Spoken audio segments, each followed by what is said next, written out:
Hello everybody and welcome back to today's video. What we're going to do today is that we're going to have a follow up on the previous classes যেখানে কিন্তু আমরা already একটা line graph এর trend গুলো কিভাবে আলোচনা করতে হয়. We already acknowledged that and got an understanding of it. So today what we're going to do is that we're going to have this discussion on how to talk about 2, 3 or even more line graphs together in one. So let's go into it. আগের ভিডিওগুলোতে যেটা দেখেছিলাম যে একটা line graph আসলে কিভাবে আলোচনা করতে হয়, ট্রেন্ডগুলো কিভাবে ব্যাখ্যা দেওয়া যায়, numbers, percentages, fractions etcetera and then also connecting trends. So আজকে আমরা ওই আগের ক্লাসগুলো সব মিলিয়ে আজকে আমরা কাজটা করব। সেটা হচ্ছে আমরা একটা ডাবল লাইন গ্রাফের একটা গ্রাফ নিয়ে আগে প্রাথমিকভাবে আলোচনা করব। Now we need to remember one thing that in this case আমাদের কিন্তু টাইম গ্রাফ আর কম্প্যারিজন গ্রাফটা আমাদের এখানে হিসাবে রাখতে হবে। So in case of the time graph আমরা যেটা দেখি যে সময়ের সাথে সাথে তথ্য বেড়ে যাচ্ছে, কমে যাচ্ছে। সো এখানে এই ট্রেন্ডগুলোকে সর্বপ্রথম লেখার আগে যেটা করবো, ট্রেন্ডগুলোকে একটু গুছিয়ে নিব। লাইক ফর ইনস্ট্যান্স আমরা এখানে গুছানোর একটা মেইন উপায় আমাদের কিন্তু মনে রাখতে হবে, we have to compare and contrast the information given to us. তার মানে সাদৃশ্য আছে যে জায়গাগুলো সেগুলো আলোচনা করব, ভিন্নতা আছে যেগুলোতে সেগুলোতেও আলোচনা করব। আর এই জায়গাগুলোতে আমাদের এই বিষয়গুলোতে আমাদের যেটা লাগে ট্রানজিশনাল ওয়ার্ডস। সো ট্রানজিশনাল ওয়ার্ডগুলো আপনারা একটু জেনে নিন, এটা আপনাদের জন্য অনেক হেল্পফুল হবে সেন্টেন্সগুলোকে অনেক কোহেসিভভাবে লেখার জন্য। সো আমরা লেখার আগে যে কাজটা করব সবসময় আমরা একটু গুছিয়ে নিব। আমরা কোশ্চেন পেপারে ইচ্ছা মতো দাগাদাগি করতে পারি চাইলেই। সো সেই দাগাদাগিটা আমরা করে নিব আমাদের সুবিধার্থে। সো আমরা প্রথম টাইম ফ্রেম আমরা যদি দেখি মেয়েদের এই পর্যন্ত কিন্তু পুরোটা বেড়ে গেছে, তারপরে অপরপরিতে কমে গেছে। সো এই পয়েন্টটা যদি আমি ধরি এখানে 1975, সো এই পয়েন্টটা যদি আমি ধরি এই পর্যন্ত আগে আলোচনা করে নিব। সো এখানে আমাদের মেয়েদের এটা একটা ট্রেন্ড, এটা নাম্বার 2, এটা 1, 2 ভাবে বলতে পারি, অথবা এটা 1, এটা 2, উপরেরটা 1, নিচেরটা 2, এভাবেও আমরা বলতে পারি। সো এই দুইটা প্রথম আলোচনা করব যে এটা সময় বেড়ে গেছে, আর হাউএভার এই সময় কিন্তু এটা কি হয়েছে, কমে গেছে। And then like for 5 years আমাদের এটা কিন্তু কি আনস্টেবল রয়ে গেছে, রাইট? মেয়েদের এই যে 1980 পর্যন্ত আনচেঞ্জড রয়ে গেছে। এই আনচেঞ্জ থাকার পরে মেয়েদেরটা কিন্তু আবারও কমে গেছে, কিন্তু খেয়াল করে দেখি 90 পরে কিন্তু আবার দ্রুত কমে গেছে। সো এটাও কিন্তু আমরা একটা টাইম ফ্রেম ধরতে পারি এই জায়গায়, যে এখানে অপরিবর্তিত থেকে কমে গেছে, তারপর আমাদের দ্রুত কমে গেছে। সিমিলারলি ম্যানদের ক্ষেত্রেও ম্যানদের নাম্বার অফ স্মোকার্স আমরা যদি দেখি এই কথাটা বলবো, এখানে আমাদের কমে গেছে গ্র্যাজুয়ালি, কমে তারপরে একটু দ্রুত কমে গেছে, এবং একই সাথে লাস্টে কিন্তু দুইটা একসাথে কমে গেছে আমাদের। নাও ইন্ট্রোডাকশনে লেখায় যেটা আমরা দেখিয়েছিলাম আপনাদেরকে, যে এখানে আমাদের যে তথ্যগুলো আছে এই তথ্য নিয়ে আমাদের ইন্ট্রোডাকশন লিখতে হবে। যে আমাদের কি দেখাচ্ছে, রেটস অফ স্মোকিং কোথায়, ইন সাম ল্যান্ড, কার মধ্যে, ম্যান অ্যান্ড ওমেনের মধ্যে, আর ডিউরেশন 1960 থেকে 2000 পর্যন্ত, প্রতি 1000 মানুষের মধ্যে এই তথ্যটা। সো এই তথ্যটাকে আমরা এখন একটু দেখি যে আমাদের যদি চলে যাই ইন্ট্রোডাকশনে কিভাবে লেখা যায়, and the body as well. So আমাদের প্রথমে এখানে দেখি the line graph compares the number of men and women smoking in every 1000 people in some land from 1980, 1960 to 2000. So এটাকে আমরা একটু প্যারাফ্রেজ করে দিছি, এটা প্যারাফ্রেজ করা। ওভারঅল দিয়ে এটা আমাদের কি, এটা আমাদের হলো মানে যেটা আমরা বলি জেনারেল ট্রেন্ড আলোচনা করা বা ওভারভিউ, এটা আলোচনা করতেছি এখানে। যে overall it is clear that with time the difference between the two types of smokers narrowed. So আমরা যদি তথ্যটা দেখি আমাদের কিন্তু এখানে কি হয়েছে, ন্যারোড হয়ে গেছে, কমে গেছে। আর আরেকটা চাইলে আপনার কথা এখানে বলতে পারেন যে আমরা সবসময় দেখতেছি যে ওমেনদের স্মোকারদের নাম্বারের সংখ্যা সবসময় কম, বা মেনদের নাম্বার অফ স্মোকারের সংখ্যা সবসময়ই বেশি। যে কোনো একটা আপনারা দিতে পারেন এই জেনারেল ট্রেন্ড হিসাবে। So that's the introduction. এরপরে আমরা চলে আসলাম যে আমাদের এখানে বলা আছে যে in the beginning, at the beginning, শুরুর সময়। আমরা সবসময় একটু খেয়াল করার চেষ্টা করব যে আমরা শুরুর সময়টা আলোচনা করো। সো আমরা এখানে দেখি গ্রাফে যে শুরুতে অ্যাট দ্য বিগিনিং ছিল আমাদের কত, 1960-তে, যে highest figures for smokers for recorded, এই কথাটা আমরা একটু আলোচনা করব। যে কোনো গ্রাফ থাকলেই যে হাইয়েস্ট যেখানে থাকবে সেটা একটু বলে নিব। Was recorded were 600 man smoked while. আমরা জানি ওয়াইল দিয়ে কি, আমরা বিপরীত তথ্য দেওয়ার জন্য আমরা এখানে ওয়াইল ব্যবহার করতে পারি। সো সেক্ষেত্রে ওয়াইল দ্য লিস্ট ভ্যালু, এবং এখানে কিন্তু মেয়েদের সবচেয়ে কম সেটাও বলে দিলাম, was also observed in the same year with less than 100 women smokers। একটা সংখ্যাটা আমরা দিয়ে দিলাম।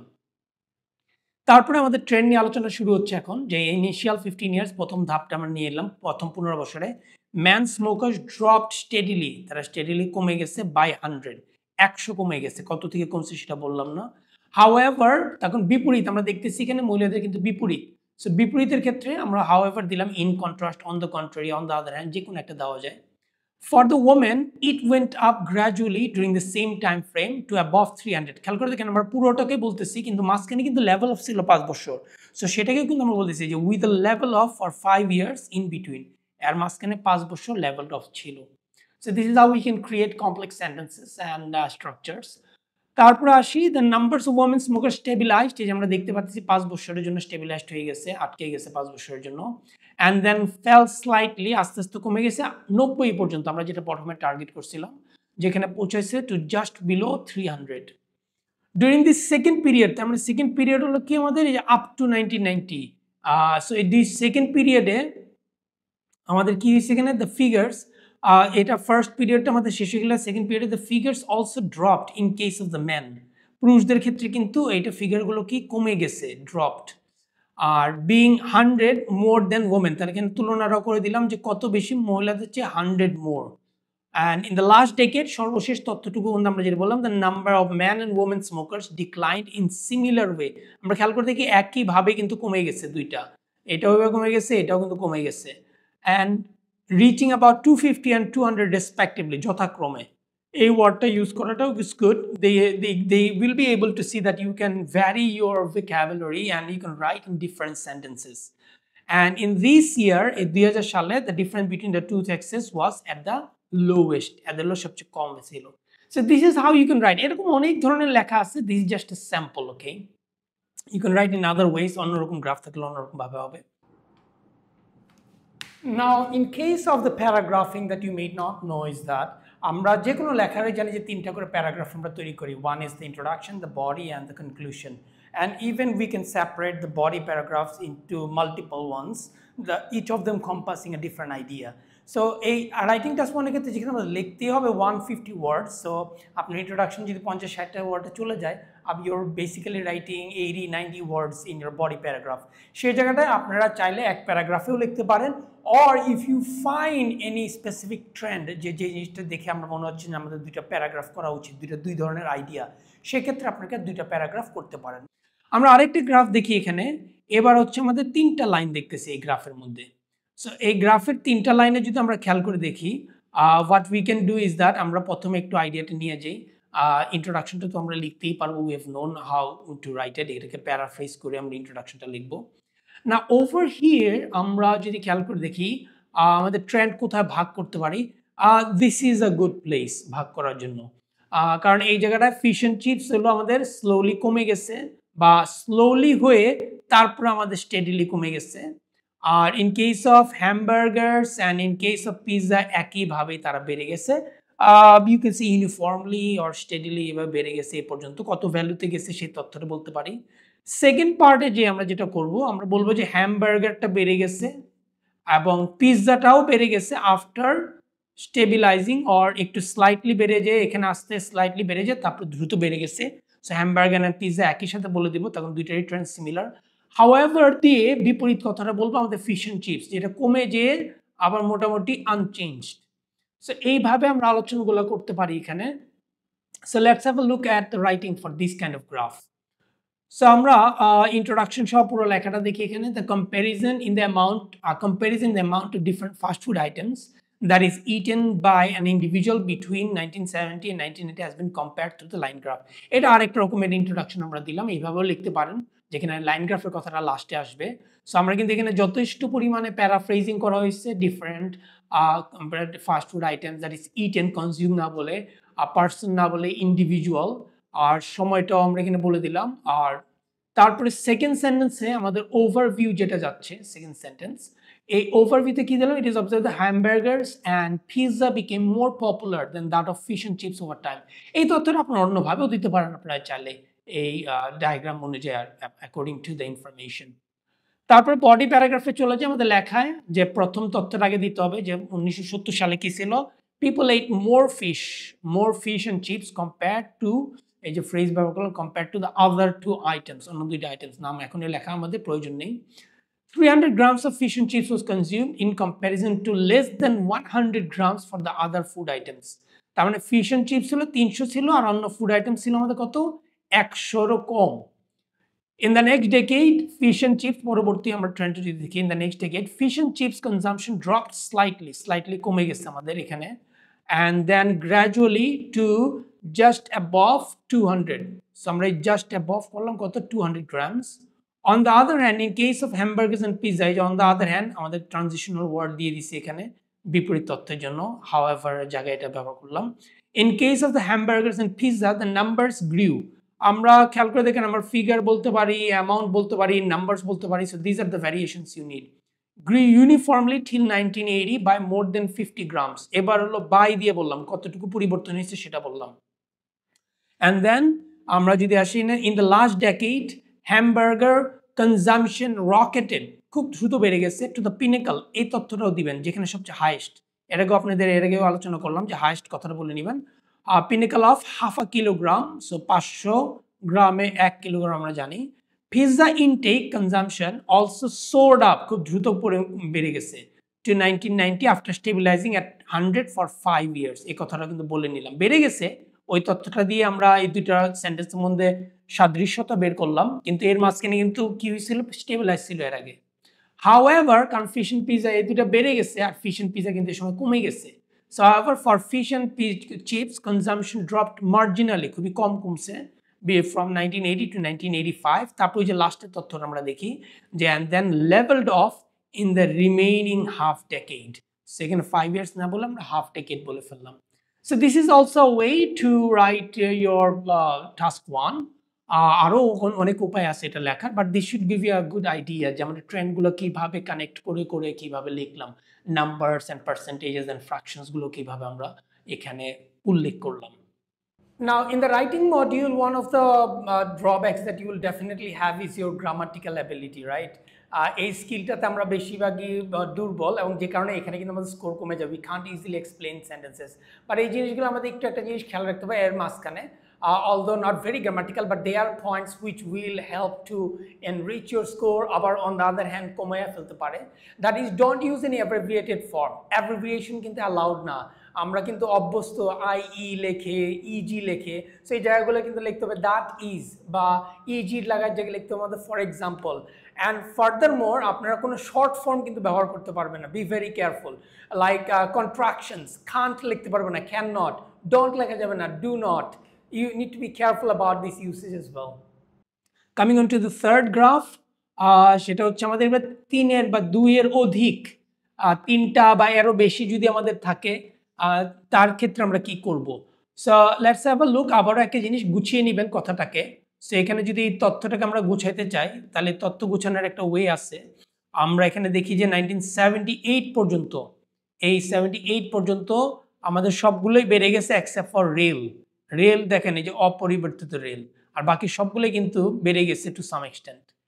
এরপর আমি কি বলবো, এরপর আমাদের 1982 পর্যন্ত আমরা টানতে পারি। এই সময় পর্যন্ত কি হয়েছে, আমাদের এই পাইপলাইন আর ওয়াটারওয়েতে আমাদের পরিমাণ কি বেড়ে গেছে, দ্য গুডস ট্রান্সপোর্টের যে পরিমাণ গুডস ট্রান্সপোর্ট করা হচ্ছে। হাউএভার আমাদের এই রোডসের ক্ষেত্রে আর এই রেলের ক্ষেত্রে কিন্তু আমাদের কি হয়ে গেছে, কমে গেছে, দুইটারই কিন্তু আমাদের কমে গেছে। সো এই 82 পর্যন্ত আরেকটা আলোচনা করতে পারি আমরা 78-এর পরে। এরপর আমরা একটু বড় টাইম ফ্রেম নিয়ে নিই, যে আমরা যেটা দেখতে পারতেছি এখানে যে এই যে পুরো সময়টা এখানে আমাদের কি হয়েছে, there were some fluctuations, এটাও কিন্তু টু সাম এক্সটেন্ট ফ্লাকচুয়েশন বলা যায়, বেড়ে যে অপরিবর্তিত থাকা। আর এই সময় কিন্তু আমাদের কি হচ্ছে, পাইপলাইন আর ওয়াটারওয়েতে কিন্তু এটা আনচেঞ্জড রয়ে গেছে, দেখেন মোরলেস আনচেঞ্জড, এটাও কিন্তু আমাদের unchanged. And then finally in the final period, এই ফাইনাল পিরিয়ডে কি হয়েছে, আমাদের রোডেরটা বেড়েই গেছে, continued to rise along with rail and water except only pipeline, যেটাতে আমাদের কি আনচেঞ্জ ছিল। সো এইভাবে আপনাকে তথ্যগুলো গুছিয়ে নিতে পারেন। আমরা এখানে period 1, period 2, period 3 and period 4 চারটা পিরিয়ডে আলোচনাগুলো করতে পারি। So now let's have a look at the writing, যে এটা কিভাবে লেখা যায়। So as usual, starting off with the introduction, the life web compares the amount of goods that was transported through different ways, paraphrase করে লিখতেছি, in the UK from এত to এত। In general, আমাদের জেনারেল তথ্যটা যে it is understood that the largest amount of goods was carried through road throughout the whole period. পুরো সময়ে কিন্তু লার্জেস্ট অ্যামাউন্ট ছিল কার, road. Now coming into the description, body paragraph. In the beginning 2 years, প্রাথমিক 2 বছরে, amount of goods carried by all means, প্রত্যেকটা উপায়ে grew slightly, প্রত্যেকটা বেড়ে গেছে. In the following years, up to 1982, the figures fell in both road and rail. এই যে এখন কমে গেছে, এই তথ্যটা আগে আমরা দিলাম, fell. While বিপরীত তথ্য আমরা জানি যে while দিয়ে আমরা বিপরীত তথ্য দিতে পারি, it rose significantly by around 20 million tons in case of goods carried by water and pipeline. এই দুইটাতে কি হয়েছে, বেড়ে গেছে, কতটুকু বেড়ে গেছে সেটাও আমরা বলে দিলাম. These latter numbers, latter মানে আমরা তো জানি যে আমাদের হলো former and latter. Former মানে আগেরটা, latter মানে পরেরটা. তাহলে যে latter numbers মানে এই water and pipeline, এই দুইটার কথা বলা হচ্ছে, stabilized at their respective values for about a decade. So for about a decade, but fluctuations were prominent in case of road and rail. এই যে road আর rail এ কিন্তু আমাদের fluctuations গুলো prominent ছিল একই সময়ের মধ্যে. However, এবার বিপরীত তথ্যে যাচ্ছি, যেহেতু আমরা যে for the goods being taken by road, it climbed quite rapidly. মোটামুটি দ্রুত বেড়ে গেছে আমাদের to the summit, এই যে highest পয়েন্টটা বলাটা, to the summit of nearly 100 million tons in 2002. After remaining unchanged, অপরিবর্তিত থাকার পরে for a few years, কয়েক বছর অপরিবর্তিত থাকার পরে কিন্তু এটা আমাদের বেড়ে সামিটে চলে গেছে. A growth was also found in the goods hauled নিয়ে আসা by water and rail in the final year, specific করার দরকার নেই, while it fell and leveled off for the pipeline. আলাদা তথ্য. সো এইভাবেও পুরো ব্যাখ্যাটা আপনারা লিখতে পারেন, প্রতিটা লেখাই হচ্ছে সামথিং অ্যারাউন্ড it's 170 to 185 এরকম ওয়ার্ডস প্রত্যেকটার মধ্যে, which is more than sufficient. So I hope after today's class you'll get a good understanding যে আমরা রাইটিং টাস্ক 1 এ এই লাইন গ্রাফগুলো কিভাবে আলোচনা করতে পারি, how the trends can be compared and contrasted. লেখাগুলো দেখেও আপনারা কিছু আইডিয়া নিতে পারবেন. And so from now on what we're going to do is that আমরা বিভিন্ন ধরনের গ্রাফে যাব, ওগুলো টাইম গ্রাফগুলোকে আলোচনা করব, and then later on we'll come into those comparison graphs যেখানে আসলে কোনো ডেট নাই বা একটা ফিক্সড ডেট আছে. So up till then, thank you very much.